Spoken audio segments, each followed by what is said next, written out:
2006, a high school student in Jordan named Mohammed Shakir called the radio station, and he had really bad news.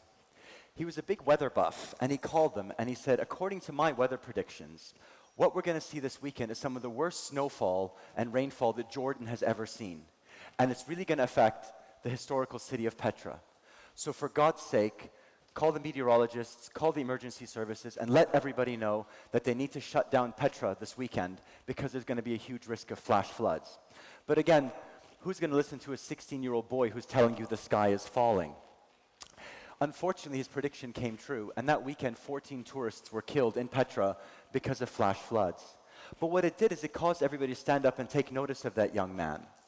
And since then, he's gone on to build a very successful startup called Arabia Weather that has 37 million annual users, over 60 employees, and just received over $7 million in investment for growth. Not bad for a 16-year-old kid from Amman, huh? But this is the amazing thing, is that his story is quite amazing. But what's remarkable is that there's so many Muhammads all over the Middle East today who are building stories like this and building up incredible startups that are creating jobs, creating wealth, and creating opportunity in a part of the world that is so desperate for them. I think if we look around the Middle East today, I don't think we've ever seen it as bad as it is. The price of oil aside, we're rocked by religious extremism, by sectarianism, by politics, by the corruption and inefficiency of our governments, the refugee crisis we haven't seen the likes of in the last 50 years. It's a pretty difficult time. But the amazing thing is how many startups and tech companies are using this thing called the internet that doesn't know religion, doesn't know borders, doesn't know boundaries, to create jobs and wealth and good news, and God knows we really need them. I think for a lot of us in the tech space, the real kind of watershed moment for us came when Maktub was acquired by Yahoo. And this was pretty amazing for all of us because obviously the scale of the investment, it was $187 million, was pretty incredible. But it really kind of made all of us sit up and go, damn, we can actually do this. This can actually happen. And unfortunately, I think a lot of you know Yahoo is actually shuttering their operations here in the Middle East at the moment. And that's not a reflection of the Middle East's performance. It's really a reflection on Yahoo's bigger picture and the challenges that they're facing as a company. But what's really nice, though, is that after the bad news came out, Yousef Tuqan, who's my cousin and one of the co-founders of Maktub, put out a great article where he talked about the fact that even though Yahoo Maktub is closing, the legacy is going to live on. And he highlighted 6 important things that the Yahoo Maktub acquisition did for the industry. The first one is it created lingering buzz. It gave us all the opportunity to realize, like, hey, we can actually do this. We can actually make this happen. The second thing was reinvested capital. Because what happened was that everybody who kind of got rich and was successful off the back of that thing then took that money and reinvested it back into the ecosystem.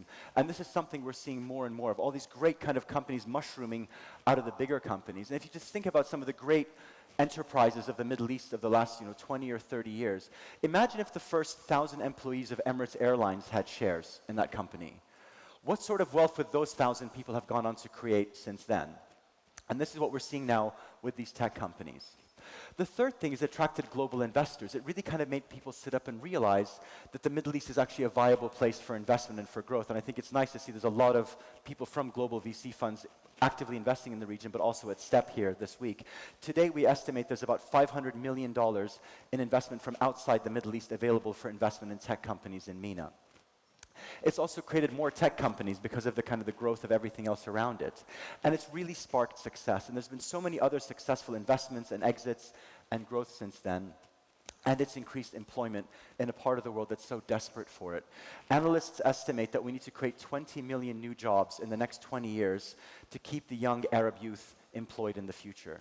And we have these massive youth bulges in the region right now. Places like Saudi Arabia, 55% of the population is under the age of 25. And you can't nationalize your way out of these jobs anymore, not with the price of oil where it is. But it's never been a better time to be a tech entrepreneur, because if you were an entrepreneur in the 80s and you tried to set up, there was about 5 enterprises that could actually help you grow and invest. Today, there's over 460 different organizations, be it VCs, funds, and so on, within the ecosystem that can help you actually grow. So it's really quite an incredible growth from 5 to nearly 500 in the last 30 years. We've also seen further research where you see just in the last 5 years, the amount of growth that we've had in terms of entrepreneurship ecosystem ventures. So you can see here, we've gone from 56 to 136 different opportunities for investment, from 35 to 135 different support networks, from 52 to 106 different training opportunities, and from 40 to 86 different networks. So there's never been a better time to be a tech entrepreneur in the Middle East. But what's amazing is these companies are actually doing three things. They're changing the face of communication, they're changing the face of commerce, and very importantly, they're changing the face of culture in the region. So if we talk about changing communication, no region in the world is more connected than the Middle East is when it comes to our Arab digital generation. And I know everybody's kind of put up their statistics this week. Now it's my turn. And I'm sure the next person will put up statistics and they'll completely contradict mine, but I don't care. So if you look at things like Twitter, for example, Twitter is pretty much flatlining in the rest of the world. Here in Saudi Arabia, it has the highest global penetration of any country in the world, and it sees continued solid growth across the region. When it comes to Facebook, 120 million users in MENA, 79% accessing it via their mobile, and MENA users have double the average global video consumption. This is an audience that is hungry for content and hungry for entertainment. YouTube, the same thing, 510 million video views a day, 26 million hours of YouTube watch time, and again, Saudi has the highest per capita consumption of YouTube globally. Again, an audience that is hungry and desperate for good content. And of course, with Instagram, 1.1 million daily active users in the UAE, 1.2 million in Egypt, and 6.5 million in Saudi Arabia. So the numbers are really quite staggering, and this is an audience that is hungry and desperate for content. And these are numbers that have really come out of nowhere in the last few years. But what it's done is it's given rise to a new generation of celebrities in the region who've come out of social media and really come out of nowhere. I mean, when I say celebrities, I don't mean celebrities like Wayne Rooney. I mean, he's a celebrity, right? He's the captain of England. He's the captain of Manchester United. He's a Nike pro athlete. He's got like a PR department. He's got agents. He's a celebrity, and he's got 12.7 million followers on Twitter. Pretty good, right?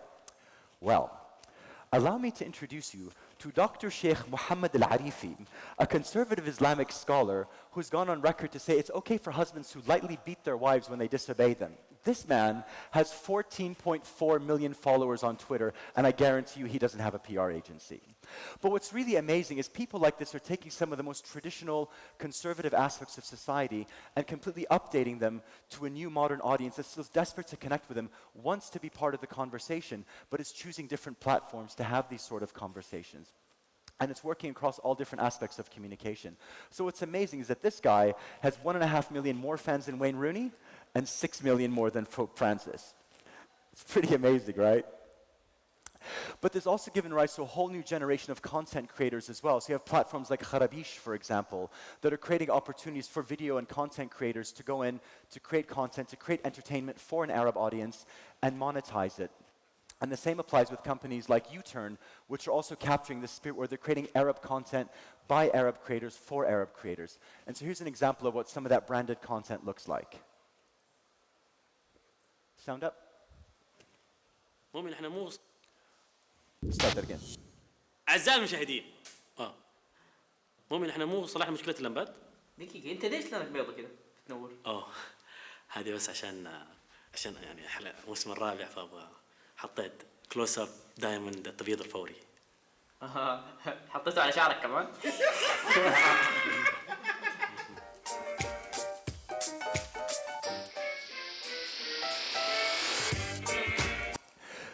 So this is Badr Saleh, one of this new generation of content creators, and he's doing absolutely amazing things.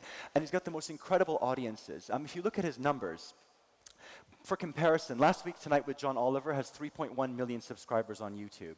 Saturday Night Live has 1.8 million. He's got nearly 2.8 million. So he's got an audience almost as large as that of John Oliver's. And this is an active, engaged audience that wants to be part of the conversation. But the amazing thing is these guys are completely tearing up the rule book when it comes to advertising. Because in traditional advertising, you have a brand that goes to an ad agency that makes a thing, then it gives that thing to a media agency that then spends lots of money advertising on all these different channels in the hope that you get an audience at the end of it. What these guys are doing is with the size of these sort of audiences, they're creating the content and drawing direct lines between brands and their audiences, and they really are tearing up the rule book. What's really funny was I actually wound up sitting at dinner next to him a couple of months ago, right before I went to speak at Cannes Lions.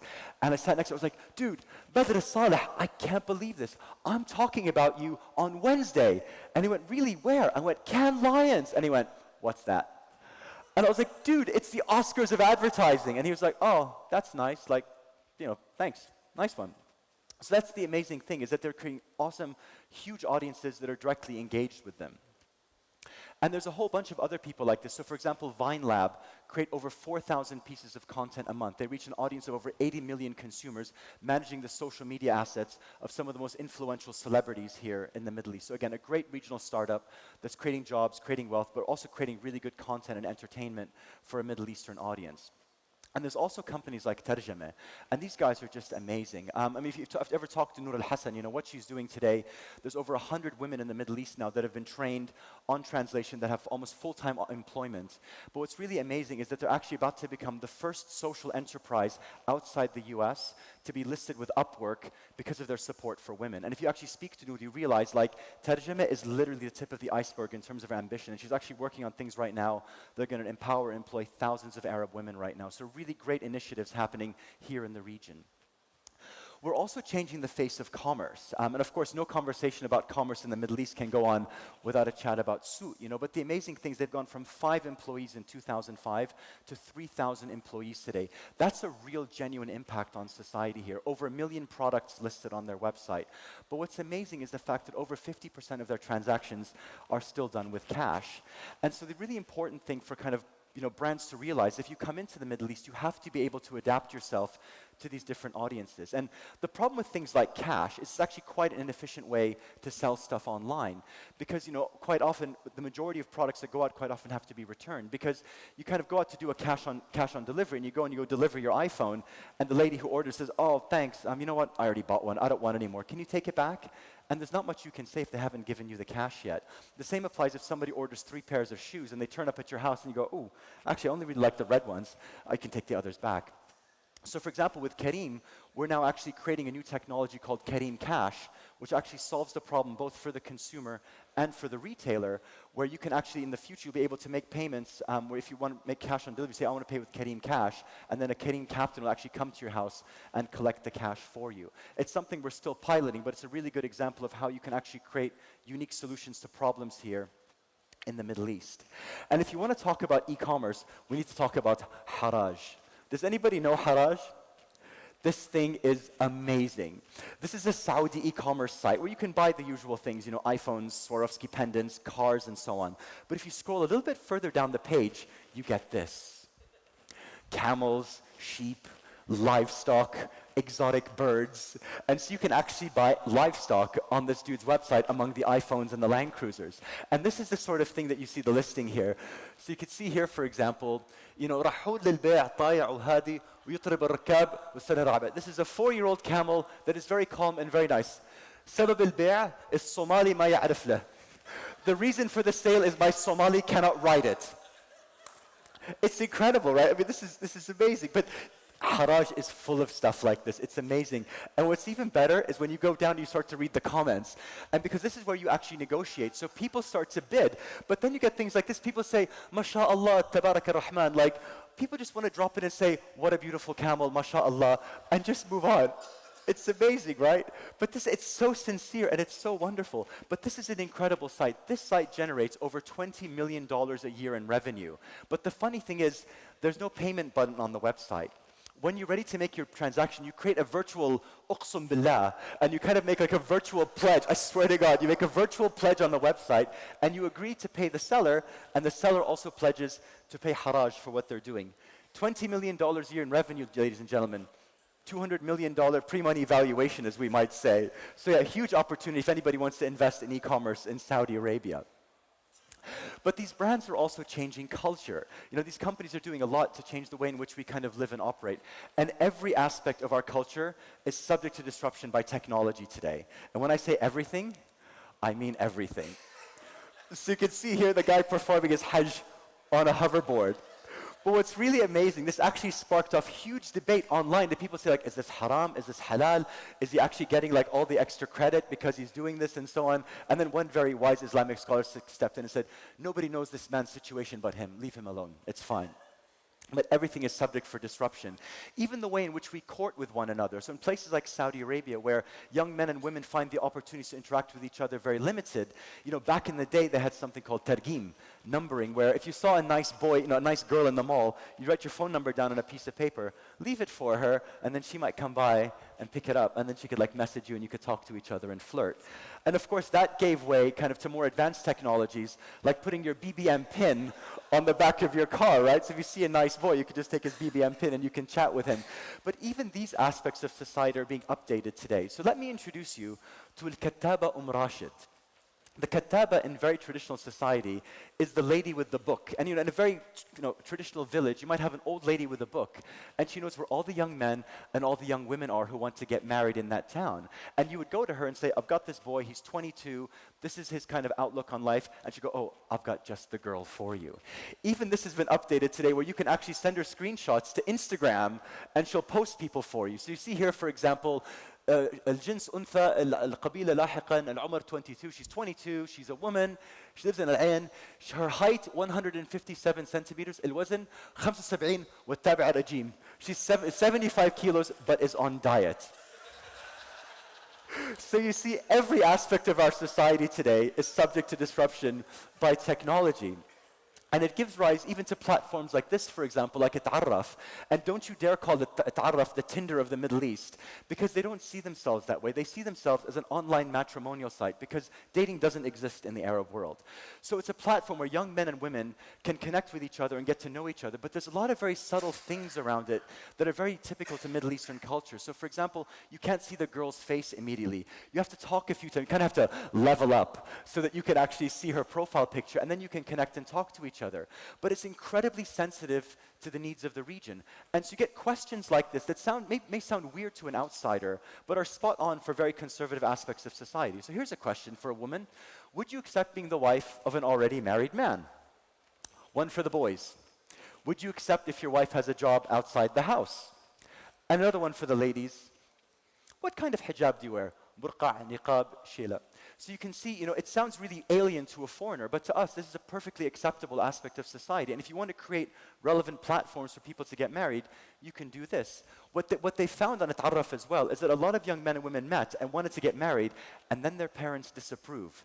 So they're now enhancing the algorithm to create a section where your parents can actually go in and help fill in some of the bits for you to say, what sort of boy or girl do you want? But it's really amazing. These people, over 100 people a year now, are getting married on the back of a Ta'arraf. So again, amazing platforms and amazing opportunities. And again, with Kareem, over 90% of our rides today are young women or women on their own, going to school, going to work, going to university, so disrupting culture. And then we have stories like this, for example. Again, a young man called Ala Salal received a letter from Harry Potter's author, J.K. Rowling, when he was a 16-year-old student in high school, which is great. The problem was, it was a 32-page cease and desist letter from Harry Potter's lawyers. What had happened is that like a lot of young people, they were eagerly anticipating the next installment of the Harry Potter book. The problem is the Harry Potter books take about 6 months to get translated into Arabic, and nobody wanted to wait that long. So when they knew the book was coming out, Ala went to an online forum and said, hey, who wants to help me translate the new Harry Potter book? And he got 50 people together, and over one weekend, they translated Harry Potter and the Deathly Hallows. And then they stuck it online for people to download. And the book was downloaded over 1 million times over the Eid weekend, prompting the letter from J.K. Rowling to make him take it down. Of course he took it down. He's 16, for God's sake. But he realized that there was a huge opportunity to provide books in Arabic for an audience that wanted books in Arabic. People always say, oh, Arabs don't read, Arabs don't read. I would like to politely disagree. And so he started Jamalon, which is his online bookstore, with $2,000 in funding and no employees. But luckily for him, he's got 6 brothers and sisters. And so he employed the whole family to work for him, and his family became the entire supply chain of Jabalon. So here's a little clip about the family when they first started. تجاه كل اعتلالات واضطرابات. أما حسام فهو المسؤول عن الترويج الإلكتروني في عائلة جملون عبر مواقع التواصل الاجتماعي، فيما يشرف معتز على عملية جلب المعلومات المتعلقة بالكتب من دور النشر. أما روان فتتابع هذه المعلومات إلى أن يتم تأمين الكتب المطلوبة، ويأتي بعدها دور محمد الذي يقع على عاتقه إدخال معلومات الكتاب بالكامل على موقع جملون. So quite an amazing family affair, which continues to this day. And today they have over 10 million books available online for sale. They have a 2016 sales target of $5 million. He employs nearly 100 people and is anticipating $10 million in sales this year. This is an incredible business. And yes, you can get Harry Potter in Arabic on his website as well. But what all of these platforms show you is the need for change. And a lot of people in more traditional industries today are walking around trying to understand, what do we need to do to prepare for this? And the reality is that if you want to be successful in the age of tech startups, you should be investing in the people who are about to disrupt your business. And people are doing this today. So you look at MBC, for example, one of the most powerful media houses in the Middle East. Today they have MBC Ventures, and by their own words, media is being consumed in different ways these days, and we don't want to miss the boat. And they're investing in Anghami, in Qurduba, in QSoft, in Kharabish. They're investing in the companies that have the potential to disrupt their traditional business models. The same applies with the Shweiri Group, who's consistently been doubling down on their need for investment in technology and in digital, both in terms of enhancing their offering, but also in terms of investing in these companies that are going to disrupt the more traditional media channels in the future. The same applies with companies like STC, who are actively investing in tech startups all over the Middle East, in the commerce space, in the entertainment space. But again, invest in the people who are going to disrupt you, because you need to be part of the disruption. So there's a lot happening in the region today. And I think it's easy as an Arab today to be quite pessimistic about the future, because if you look out at the headlines today, as I said earlier, there's probably never been a worse time or a darker time in the Middle East. And the optimism of the Arab Spring 5 years ago has given way today to what everybody's calling the Arab Winter, where there's a lot of opportunity for pessimism. But if I'd like to leave you with one word today, I'd really like that word to be hope.